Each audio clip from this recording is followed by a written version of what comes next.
बोले देवादिदेव आदिनाथ भगवान की, देवादिदेव मूलय पार्शनाथ भगवान की, शासन नायक महावीर स्वामी की, आचार्य भगवंत कुंद कुंद स्वामी की, आचार्य भगवंत विराट सागर जी महाराज की, आचार्य भगवंत विशुद्ध सागर जी महाराज की, मम दीक्षा शिक्षा दाता 108 विभव सागर जी महाराज की, द्वादशांग जिनवाणी माता की,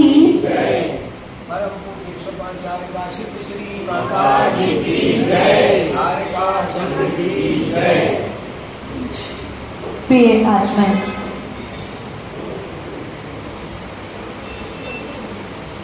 इस संसार में अनंतानंत जीवन है।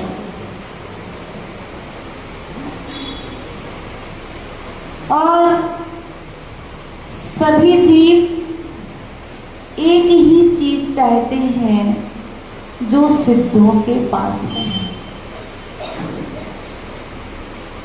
अब सिद्धों के पास ऐसी कौन सी चीज है जिस चीज को प्राप्त करने के लिए हम पुरुषार्थरत हैं? वह चीज है शाश्वत सुख। कौन सी चीज है? उस शाश्वत सुख की प्राप्ति के लिए हम यहाँ पर सिद्धों की आराधना मन से, वचन से और काय से अर्थात तीनों योगों को संभाल करके पूर्ण स्थिरता के साथ यहाँ पर कर रहे हैं।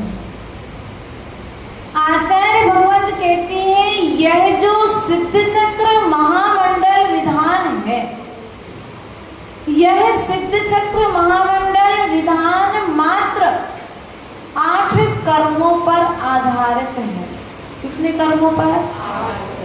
इन मात्र 8 कर्मों को काटने के लिए हम ये महान आराधना यहाँ पर कर रहे हैं। आचार्य भगवान कहते हैं कि आराधना करते हुए हम कहीं भौतिक सुख की कामना तो नहीं कर रहे। ध्यान रखना, जिनकी आराधना कर रहे हो उनके पास में जो चीज है, यदि वो चीज चाहोगे तो मिल जाएगी, लेकिन उनके पास जो चीज नहीं है, जिस चीज को भगवान ने त्याग दिया है, छोड़ दिया है, जूठन के समान, मल के समान पीछे मुड़ करके नहीं देखा है, यदि वो वस्तु आप चाहोगे तो वह वस्तु तुम्हें मिलने वाली मिलेगी क्या? बोलो तो। हमसे बुराई तो नहीं है? नहीं है। तो जो भगवान के पास में है वह यदि आप चाहोगे, क्या जो भगवान के पास में है वह यदि चाहोगे तो क्या भगवान तुम्हें दे देंगे? बोलो बोलो तो। देंगे कि नहीं देंगे? भगवान तुम्हारे लिए उनके पास में जो है वे तुम्हारे लिए वो चीज नहीं देंगे, लेकिन समोषण में भगवान ने एक बात कही है कि जो तुम चाहते हो वह चीज कहीं बाहर में नहीं है, वह चीज तुम्हारे अंदर में है। बस उसे खोजने की जरूरत है। वह चीज कहाँ मिलेगी भैया? जो चीज तुम चाहते हो, शाश्वत सुख चाहते हो। क्या चाहते हो?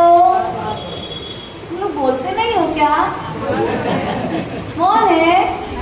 प्रवचन नहीं करवा रहे, लेकिन फिर भी देशना के समय में यदि कुछ अच्छी बातें बोलोगे तो निश्चित ही कर्म की निर्जरा होगी।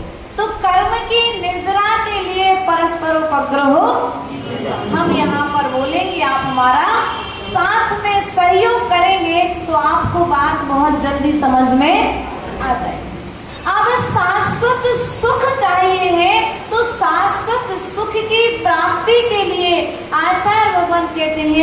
कर्मों का राजा होता है मोहिनी कर्म।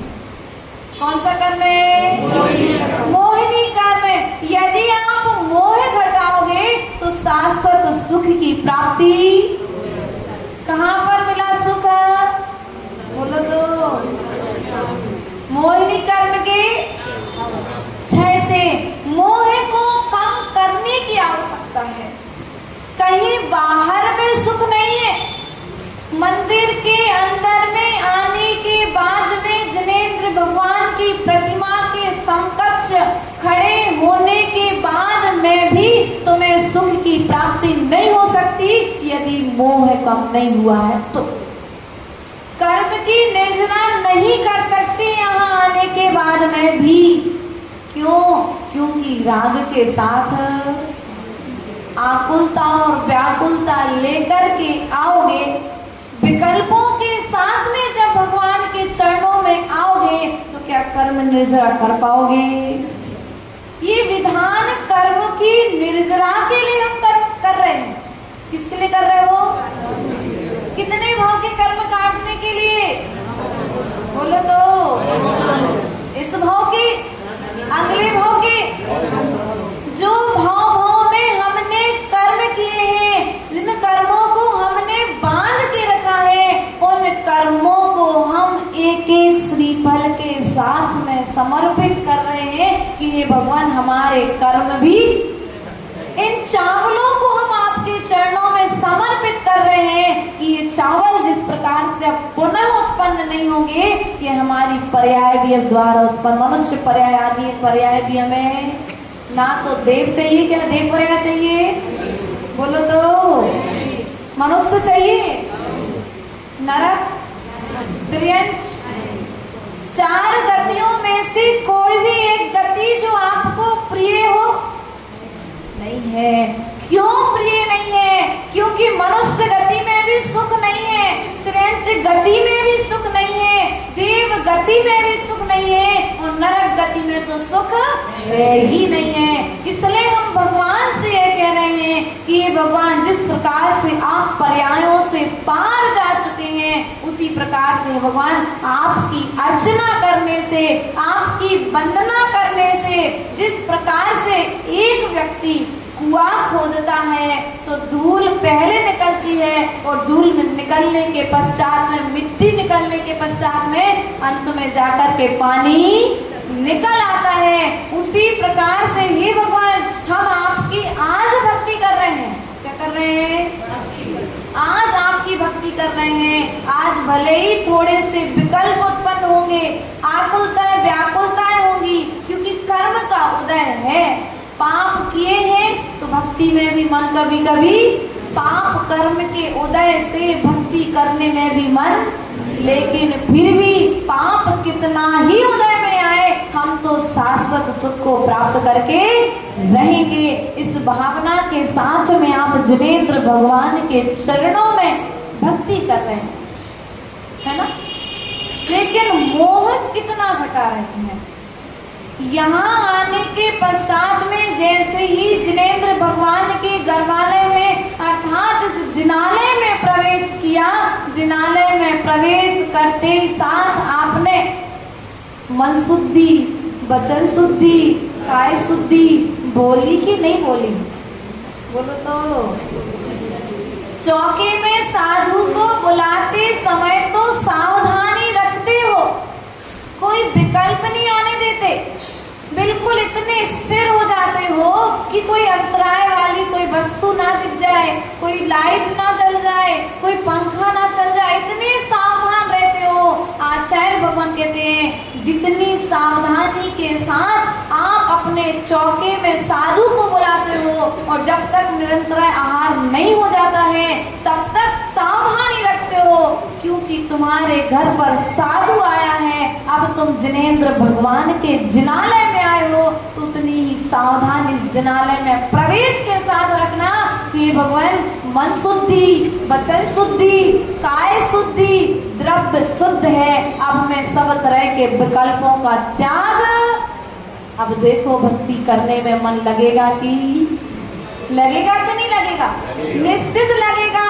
मुझे मंदिर में आकर के अशुभ कर्म का बंध, इस स्थान को मुझे मोक्ष का साधन बनाना है, इस स्थान को मुझे नरक का साधन नहीं बनाना। इसी स्थान पर आकर के कई जीवों ने पाप किए तो वे नरक और तुरंत गति को प्राप्त हुए, और कई जीवों ने इन्हीं स्थान पर आकर के धर्म किया तो वे परमात्मा पद को प्राप्त हो गए। मारीची का जीव समूसण में पहुंच गया, लेकिन पाप कर्म का तीव्र उदय उसे समूसण से बाहर उठा ले गया। कसाय का उदय, उसी प्रकार से हमारी कसाय का उदय हमें मंदिर में आने के पश्चात में भी, साधु के चरणों में बैठने के पश्चात में भी बाहर ले जाता कि नहीं ले जाता। इसलिए विचार करना है कि मंदिर में आकर के जिनेंद्र भगवान की तैयारी तो करना, जिनेंद्र बनने की तैयारी तो करना, लेकिन जिनालय में आकर के जानवर बनने की तैयारी नहीं करना। तब तो तुम्हारा जिनालय में आना सार्थक है। मुनिराज के चरणों में जाना, मुनिराज की भक्ति करना, मुनिराज की वंदना करना। जब तक तुम गुरुओं की वंदना करोगे तो वंदनीय बनोगे, और गुरुओं की निंदा करोगे तो निंदनीय बन जाओगे। अब आपको बनना क्या है, आपको पाना क्या है? ये सिद्ध चक्र महामंडल विधान आपको यह प्रेरणा दे रहा है कि श्रीपाल ने एक भाव में, श्रीपाल की पूर्व की पर्याय में एक मुनिराज की निंदा की थी, तो उसका फल होगा कुष्ठ रोग के रूप में होगा। ये भगवान, मैं भक्ति तो कर रहा हूँ, यह विधान तो कर रहा हूँ, कोई जरूरी नहीं है आप विधान ही करो, लेकिन एक नियम और संकल्प जरूर लेना कि ये भगवान, अब मैं विधान कर रहा हूँ और आज से नियम लेता हूँ कि जो काम श्रीपाल ने श्रीकांत की पर्याय में किया था। कौन सी पर्याय में किया था? राजा श्रीकांत की पर्याय में मुनिराज को देख करके गाली दे दी थी, उन्हें भांड कह दिया था, और तो और इतना द्वेष था श्रीकांत के लिए कि उन मुनिराज के लिए प्रतिमासन में बैठे थे, सामयिक ध्यान कर रहे थे, सिपाहियों से कहकर के समुद्र में फेंकवा दिया था। कहाँ फेंकवा दिया था? समुद्र में फेंकवा दिया था। तो हम प्रयास और पुरुषार्थ करें, यदि हम मुनिराज नहीं बन सकते, हम साधु नहीं बन सकते, तो हे भगवान मुझे इतनी शक्ति देना कि आपने समूसण में जो बोला है वही हमारे मुख से निकले, ऐसा कोई भी शब्द हमारे मुख से ना निकले जो जिन शासन की निंदा करा दे। मैं कभी मुनिराजों की निंदा, अर्घ चढ़ाना, लेकिन अर्घ चढ़ाने के साथ साथ एक एक गुण को ग्रहण करते जाना, एक एक नियम को लेते जाना। मैं पिछी ले पाऊं या ना ले पाऊं, लेकिन भगवान इतनी शक्ति देना कि पिछीधारियों की चर्या का पालन तो करवा सकूं। इतना नियम ले लेना। इस पंचम दुर्लभ काल में भी तुम्हारे लिए साधु मिल रहे हैं। सुन साधु बचन हर्षि मैना, नहीं झूठे होए मुनि के बहना। क्या कहा? इतना श्रद्धान था मैना सुंदरी के लिए कि मुनिराज ने जो वचन कहे हैं वे वचन झूठे नान्य था मुनि भाषणम, अर्थात मुनि के मुख से निकला हुआ वचन अन्यथा नहीं होता है। मुनिराज ने कह दिया कि तुम्हारे तीव्र कर्म का उदय है, इस कर्म के उदय के निवारण के लिए, किसके निवारण के लिए माताओं? राज्य की प्राप्ति के लिए नहीं किया विधान, राज्य की प्राप्ति के लिए सुंदर शरीर मिल जाए इसलिए विधान नहीं किया मैना सुंदरी ने, राज्य मिल जाए इसलिए विधान नहीं किया।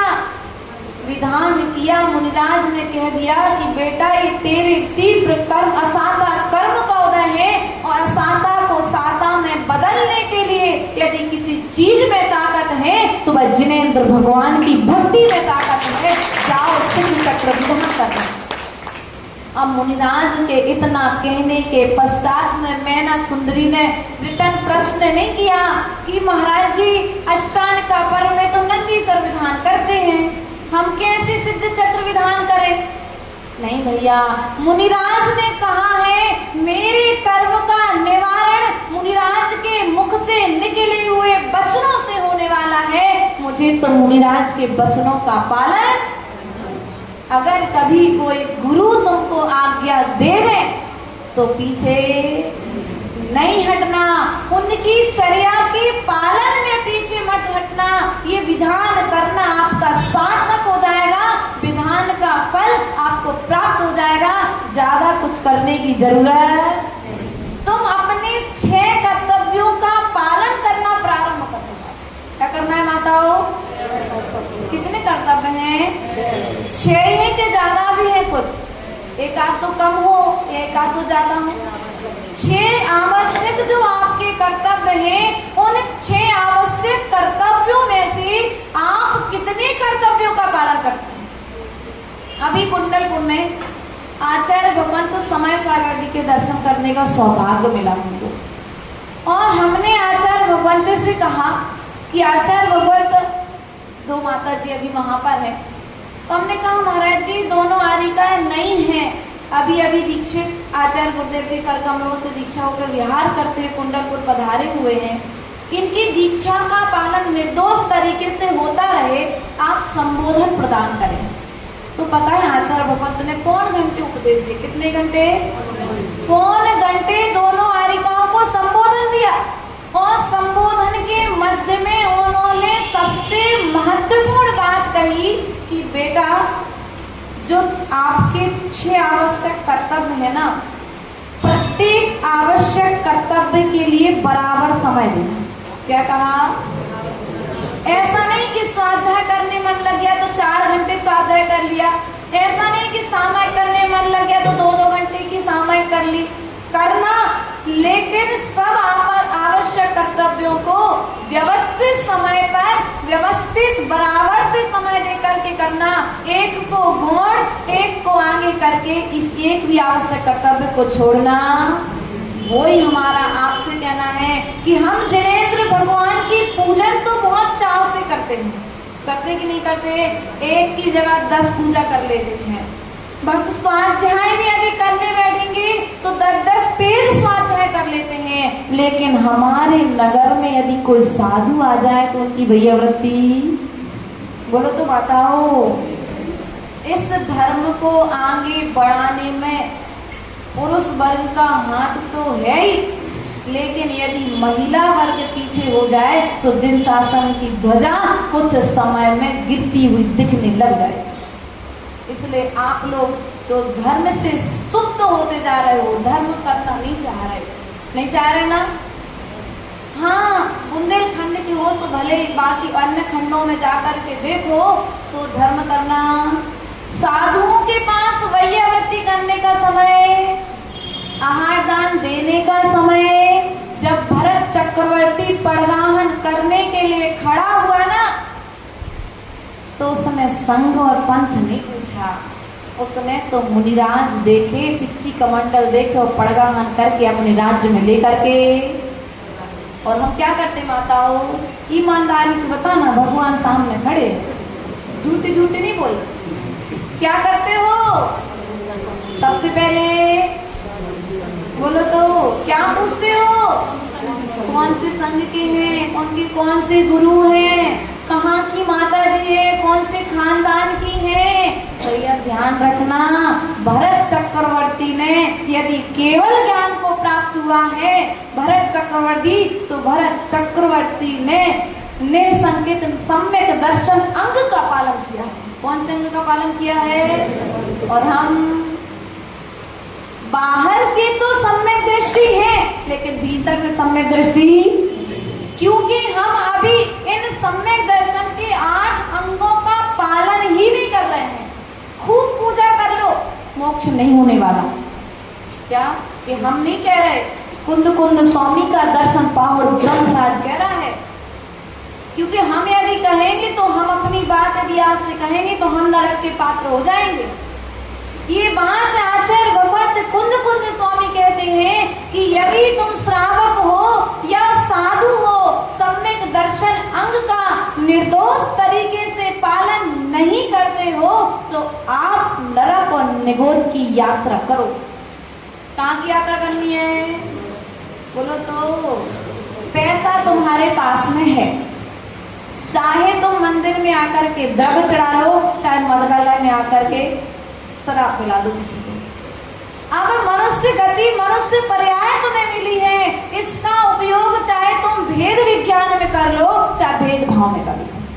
ध्यान रखना, जब हमने दीक्षा ली 2016 में और आचार्य गुरुदेव के संग से जब पृथक विहार हो रहा था, तो हमने आचार्य गुरुदेव से निवेदन किया। उस समय स्वास्थ्य बहुत ज्यादा प्रतिकूल था, तो गुरुदेव से कहा कि आचार्य भगवान ऐसा आशीर्वाद दो कि जब अंतिम समय आए तो अंतिम श्वासें आपके श्री चरणों में निकले।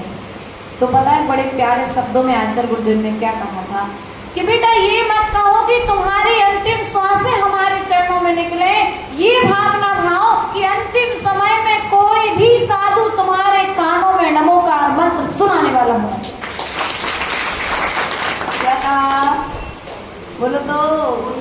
जो सम्यक दृष्टि होगा उसकी भावना इस तरह की होगी, और जो सम्यक दृष्टि नहीं होगा वो क्या विचार करेगा? नहीं, गुरु से भी राग करना मिथ्यात्व का कारण है। क्या नमो लोए सब, नमो लोए सब। अब आपने नमो लोए सब सावड़म बोल दिया, अर्थात इस पृथ्वी तल पर जितने भी साधु हैं उन सब के लिए नमस्कार। अब जब तुम उनके लिए यहाँ पर बैठ कर के भगवान के चरणों में आकर के तो नमोस्तु करते हो, लेकिन तुम्हारे सामने आ जाए तो फिर मुख मोड़ लेते हो। ये सम्यक दृष्टि का लक्षण। आप लोग सम्यक दृष्टि हो ना, हो कि नहीं हो? हम देखो अपनी अपनी करनी तुम्हें और जाना, हम तो मात्र लक्षण बता सकते हैं, भीतरी क्रियाएं बता सकते हैं, भीतरी बाहर के जो तुम्हारे भाव दिखते हैं कभी कभी वो देख करके सुन करके बता सकते हैं, क्योंकि आप स्वयं जानते हैं कि कितने गहरे पानी में आप हैं।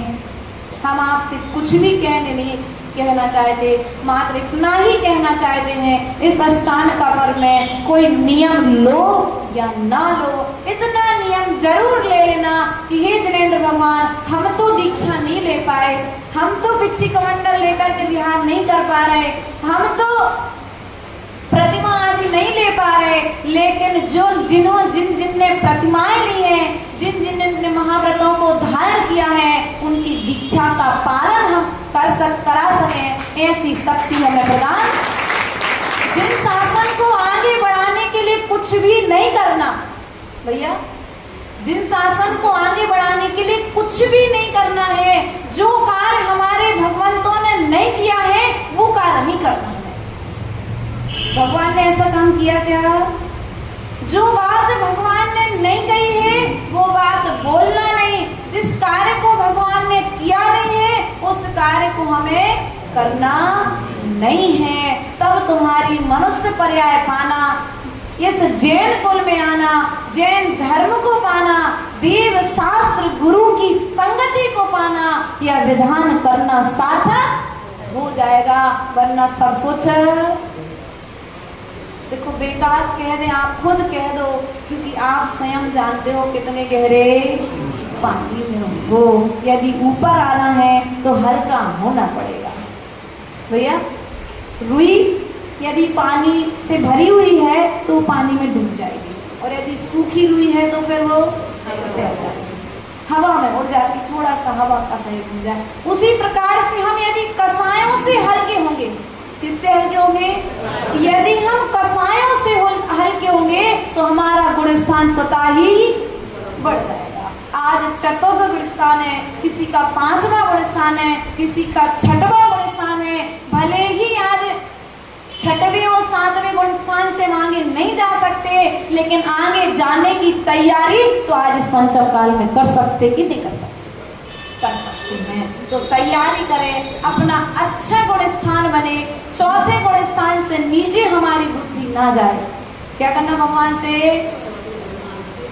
देखो हम लोग स्वाध्याय कर रहे थे, अभी छिंदवाड़ा में थे जब, तो कर्मकांड ग्रंथ को उठाया था। तो कर्मकांड ग्रंथ की प्रस्तावना में पंडित जी ने लिखा कि जो सम्यक दर्शन है, ये सम्यक दर्शन नरक के नारकी के लिए भी हो सकता है। हो सकता कि नहीं हो सकता? पंडित जी साहब बता देना, बोलो तो माताओ। सम्यक दर्शन नरक के त्रिंच गति के जीव के लिए भी, मनुष्य गति के जीव के लिए और देव गति के जीव के लिए। यह जो सम्यक दर्शन है, यह चारों गति के जीवों के लिए हो सकता है, लेकिन मात्र एक सम्यक चारित्र है जो मनुष्य गति के जीव के लिए, और तो और अपने भरत क्षेत्र के जीवों के लिए हो सकता है। इसलिए विचार करना, आप पंचम काल और चतुर्थ काल में कर्म भूमि में जीव चारित्र को धारण कर सकता है, तीसरे काल में भी व्यक्ति चारित्र को धारण नहीं कर सकता है। इसलिए प्रिय बंधुओं, पुरुषार्थ करो, पहले सम्यक दृष्टि बनो। क्या बनना है? पहले निर्दोष सम्यक दृष्टि बनो, राजा श्रेणिक की तरह। श्रेणिक का नाम सुना? बोलो तो। सुना है ना? कौन था? राजा था। किसका पति था? चिल्ला का पति था। और आगे कुछ बताओगे?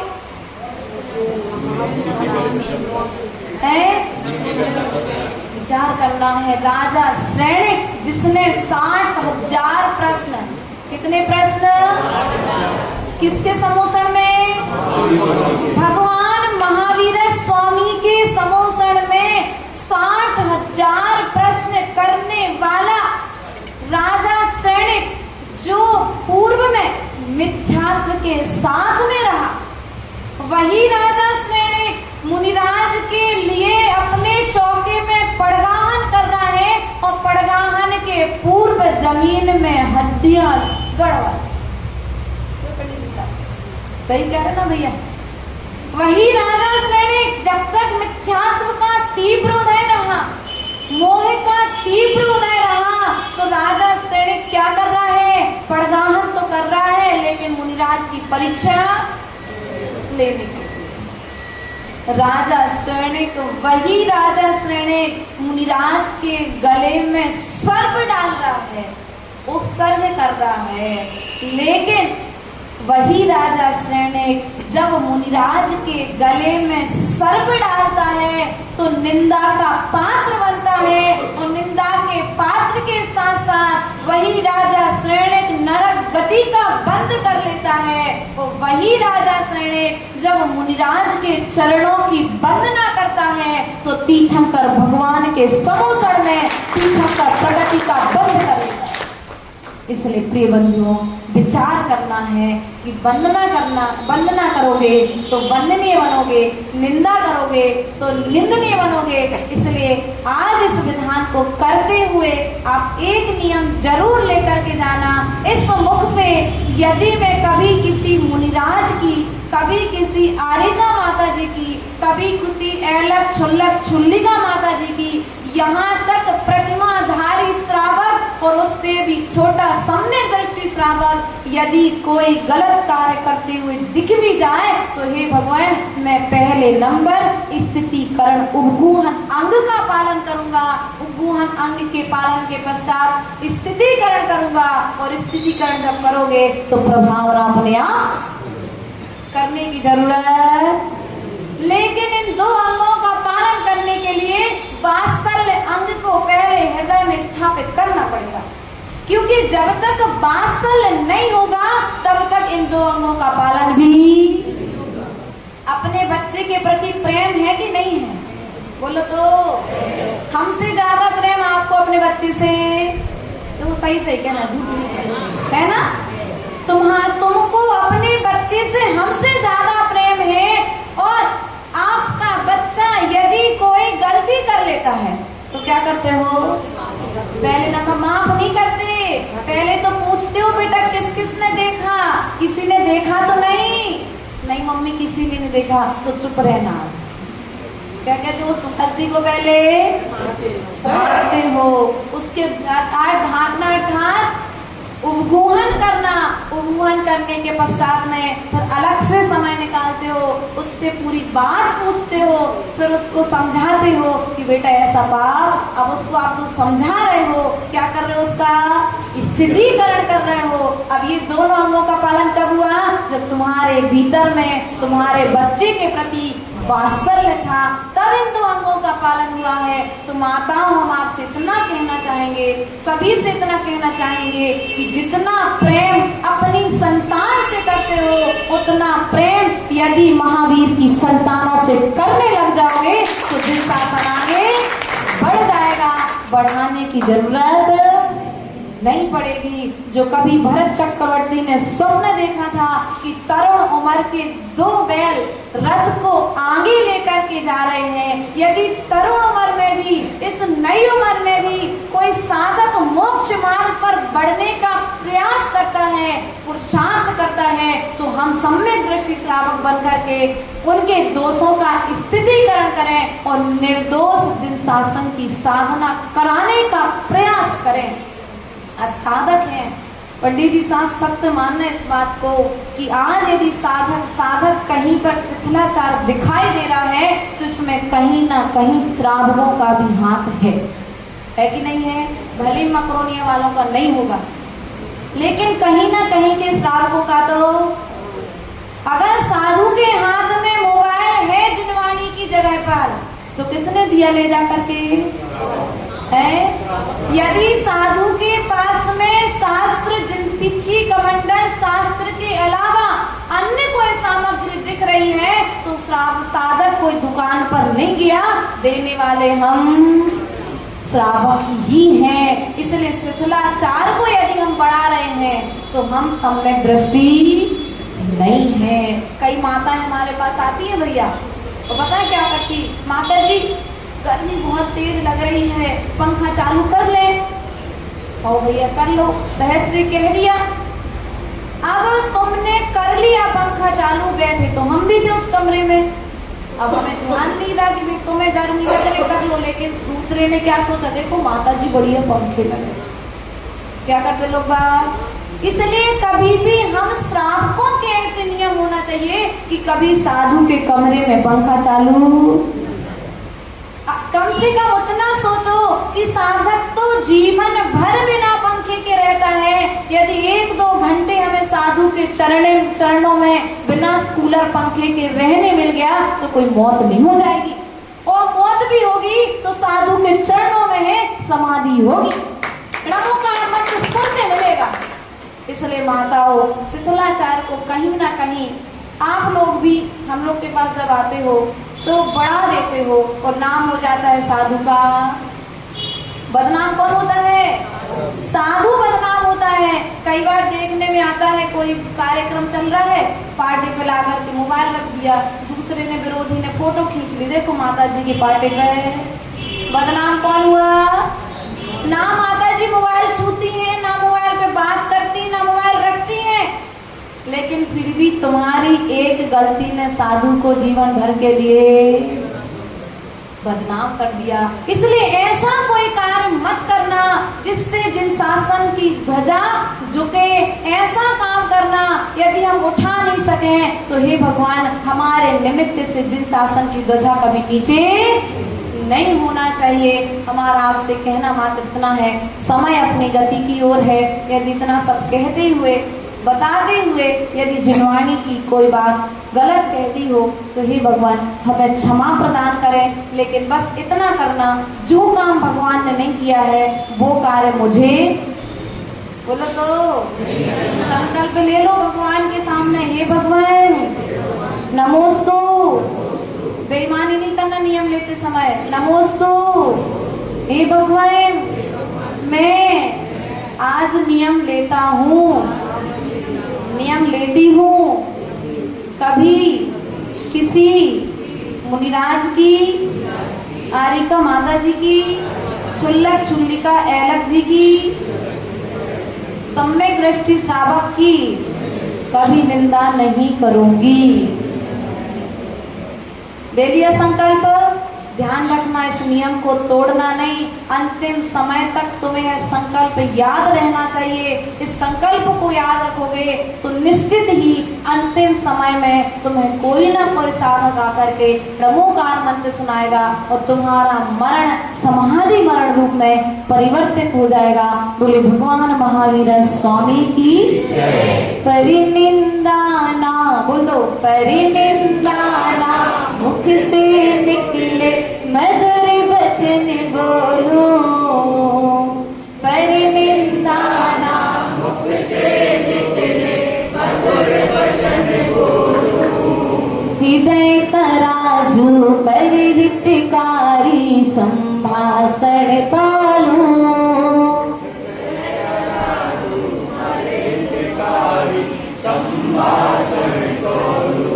आत्म तत्व की रहे भावना, भाव विमल भर दो, आत्म तत्व की रहे भावना, भाव विमल भर दो। मेरा अंतिम मरण समाधि तेरे तेरी छत्र छाया भगवन,